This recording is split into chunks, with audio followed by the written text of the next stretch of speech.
하나님의 말씀 이사야서 13장 1절 말씀만 봉독하겠습니다. 아모스의 아들 이사야가 바벨론에 대하여 받은 경고라. 오늘 이사야서 13장 말씀은 바벨론에 대한 심판을 예언하는 말씀입니다. 그래서 바벨론에 대하여 받은 경고의 말씀이 2절부터 쭉 나옵니다. 너희는 자산 위에 기호를 세우고 소리를 높여 그들을 부르며 손을 흔들어 그들로 존귀한 자의 문에 들어가게 하라. 하나님께서 용사를 소집하시는 그런 내용입니다. 2절부터 5절까지 용사를 소집하시는데, 용사를 소집하시는 이유는 거룩히 구별한 자에게 명령해서 하나님의 이름을 기뻐하시는 용사들을 불러서 하나님의 노를 풀게 하시려고 하신다고 말씀하십니다. 그래서 산에서 무리의 소리가 나고 많은 백성의 소리 같으니 곧 열국 민족이 함께 모여 떠드는 소리라. 만군의 여호와께서 싸움을 위하여 군대를 검열하심이로다. 무리가 먼 나라에서 하늘가에서 왔으며 곧 여호와와 그 진노의 병기라 온 땅을 멸하려 함이로다. 이제 바벨론을 멸하려고 하나님께서 하나님의 군대 용사를 소집하시는 그런 내용입니다. 전쟁의 주체는 하나님이시기 때문에 하나님께서는 메데바사와 같은 약자를 들어서 그 당시 최강국인 바벨론을 멸망시키시는 하나님의 능력을 우리가 알 수가 있습니다. 그런데 왜 바벨론이 심판을 받아야 되는가? 그 내용이 6절부터 16절까지 나옵니다. 바벨론이 심판을 받아야 될 이유는 크게 두 가지입니다. 이들의 죄악이 얼마나 큰지, 이들의 죄악과 이들의 교만 때문에 심판을 받아야 된다는 것입니다. 너희는 애곡할지어다. 여호와의 날이 가까웠으니 전능자에게서 멸망이 임할 것이미로다. 이렇게 확실하게 멸망을 선포해 주십니다. 그러므로 모든 손이 피곤하며 각 사람의 마음이 녹을 것이라. 하나님의 심판에 모든 사람들이 손이 피곤하고 마음이 녹고 그들이 놀라며 괴로움 슬픔에 잡히고 임산한 여자같이 고통한다. 임산한 여자가 아기를 낳기 전에 최고의 고통이잖아요. 이 고통이 이들 바벨론에게 있을 것이라는 것입니다. 그리고 서로 보고 놀라고 얼굴은 불꽃 같다. 얼굴에 피가 가득하다는 것입니다. 그래서 여호와의 날, 심판의 날입니다. 하나님의 진노의 날입니다. 이 날에는 잔혹히 분냄과 맹렬히 노하는 날이 임하여 땅을 항복케 하며 그 중에서 죄인을 멸하리니, 하나님이 여호와의 날, 심판의 날에는 하나님이 그 죄인을 멸하신다, 이렇게 표현을 합니다. 하늘의 별들과 별들기가 그 빛을 내지 아니하며 해가 돋아도 어두우며 달이 그 빛을 비추지 아니할 것이미로다. 하나님의 은혜가 없어진다는 뜻입니다. 보통 하늘의 별이 그 빛을 잃으면 해와 달도 그 빛을 잃고 더 이상 비추지 않는다면은 이것은 하나님의 은혜와 자비가 없어지는 거라는 거죠.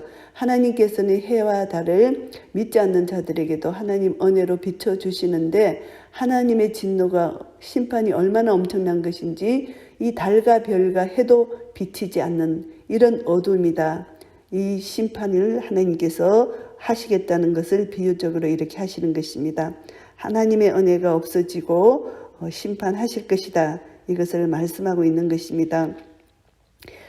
내가 세상의 악과 악인의 죄를 멸하며 교만한 자의 오만을 끊으며 강포한 자의 거만을 낮출 것이며, 이들이 악한 행실, 이들의 교만한, 이것이 하나님의 진노의 대상이었다는 것입니다. 그래서 하나님께서 사람을 정금보다 희속케 하시며 오빌의 순금보다 희귀케 하리로다. 이 말씀은 심판의 결과로 많은 사람들이 죽고 인구가 감소되어서 이렇게 희귀하다, 희소하다, 이렇게 표현을 합니다. 너무나 사람의 수가 적다는 것입니다. 다 죽었기 때문에 전쟁으로 또 전염병으로 많은 자들이 죽었다는 것을 알 수가 있습니다. 남한군의 여호와가 분하여 맹렬히 노하는 날에 하늘을 진동시키며 땅을 흔들어 그 자리에서 떠나게 하리니, 하나님이 이렇게 분하고 맹렬히 노하는 날에는 하늘을 진동시켜서 땅을 흔들면은 지진처럼 이렇게 하나님의 그 권능과 하나님의 그 심판이 시작될 때 어떤 인간도 살아남을 수 없다는 것, 여기서 하나님의 권세와 권능을 여기서 나타내 보입니다.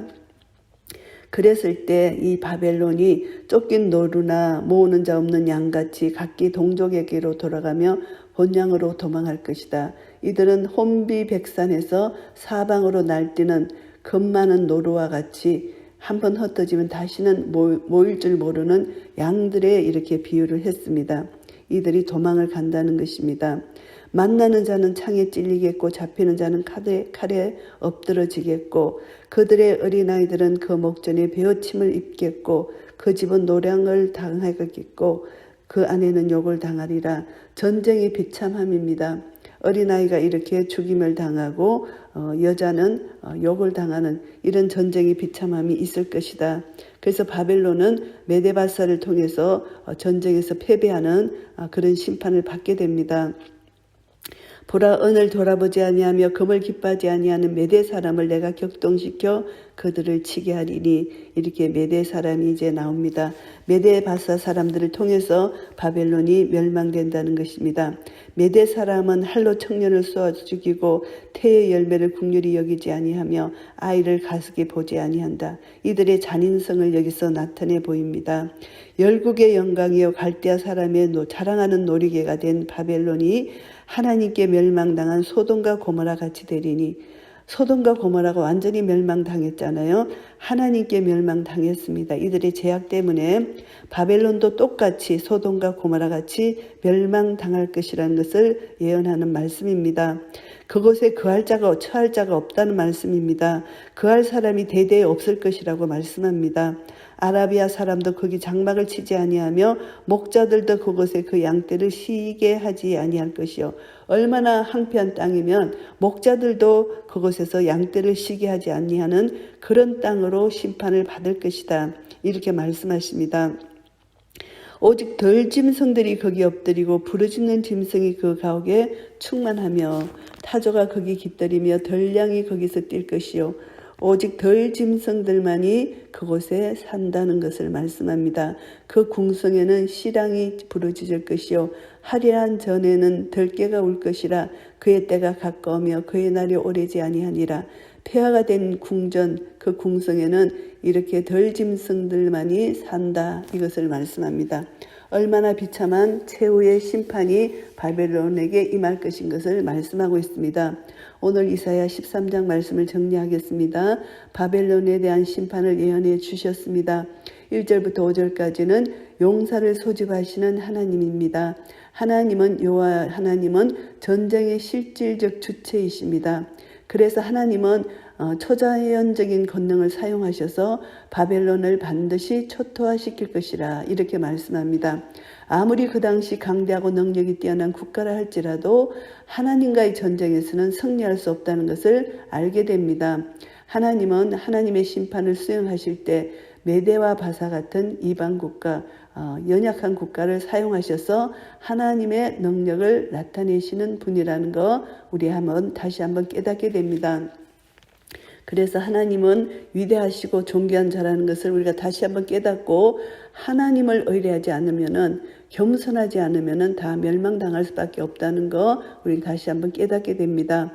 그리고 이제 6절부터 16절까지는 이들이 왜 심판을 당하느냐, 심판의 이유가 있습니다.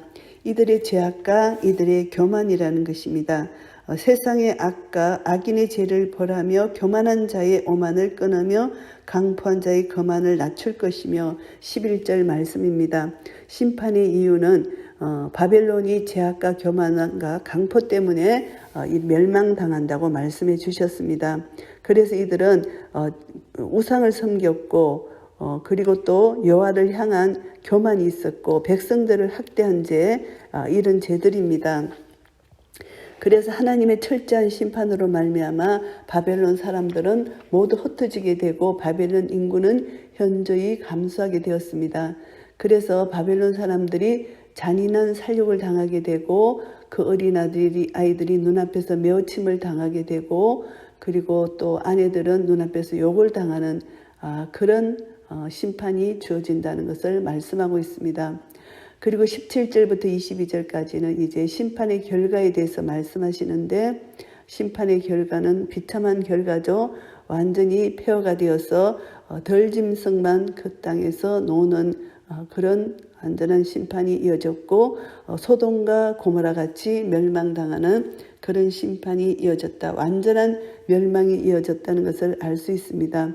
그래서 우리는 오늘 이 이사야 13장 말씀을 통해서 어떤 교훈을 얻을 수가 있나 하면은 여호와 하나님은 세계의 역사의 주인이시기 때문에 우리는 하나님만을 철저히 의지하고 믿고 따라가야 된다는 것, 그것을 우리가 알 수가 있습니다. 절대 교만치 말고 겸손하게 하나님의 말씀을 그대로 순종하여 믿음으로 나아가는 것이 우리가 받아야 될 교훈인 것이고요.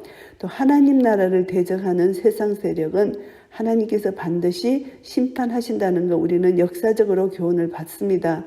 그리고 앞으로도 우리 주 예수 그리스도의 재림 때까지 하나님을 대적하는 세상 세력은 심판을 받을 것이고, 그리고 하나님을 대적하는 악한 사탄의 세력도 무저경에 들어갈 수밖에 없다는 것을 우리가 알게 됩니다.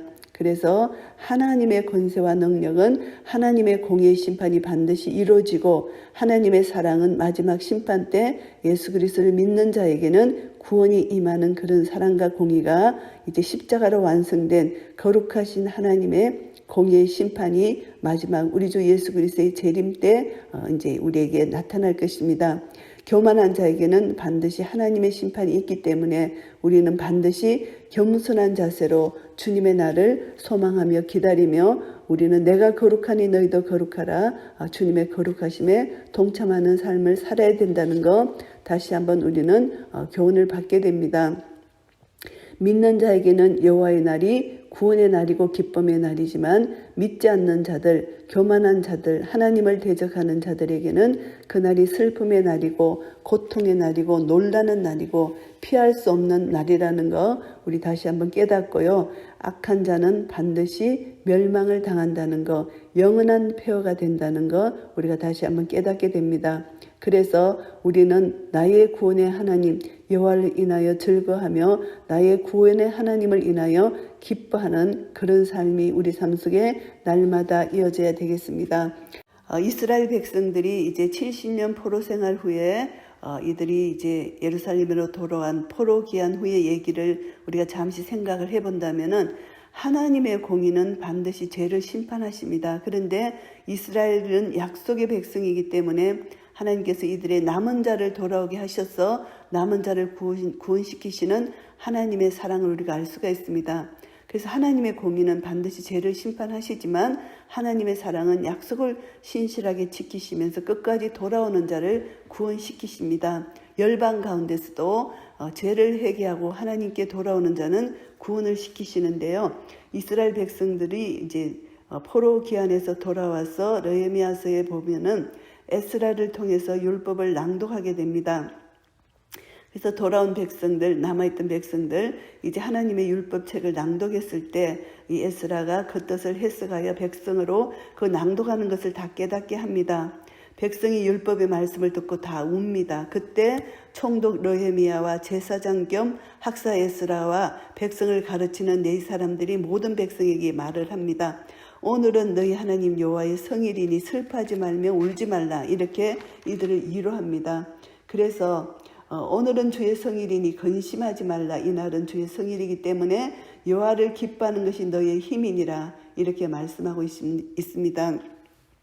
그래서 우리는 어떤 상황, 어떤 형편에서든 우리는 근심하지 말고 슬퍼하지 말고 하나님을 믿고 의뢰하여 날마다 하나님을 기뻐할 때, 우리가 하나님을 기뻐하는 것이 우리의 힘이 된다는 말씀을 우리가 다시 한번 생각하면서, 우리 이 땅에 사는 동안 힘들고 어려운 순간, 고난의 순간이 있지만 우리 마음에 날마다 우리의 구원이신 하나님, 우리를 채찍으로 때리실지라도 잠시 우리를 징계하시는 하나님의 사랑을 절대 잊지 말고, 여호와를 날마다 기뻐할 때 우리의 힘이 되고 능력이 되신 하나님으로 말미암아 날마다 은혜를 공급받아서 하나님의 기뻐하시는 삶을 살아드리고, 우리가 또 하나님을 기뻐할 때 우리 속에서 날마다 주님의 역사가 일어날 것입니다. 그래서 우리의 삶을 통해서 하나님께 온전한 영광 돌려드리는 한 분 한 분 되시기를 예수 그리스도 이름으로 축복합니다. 아멘.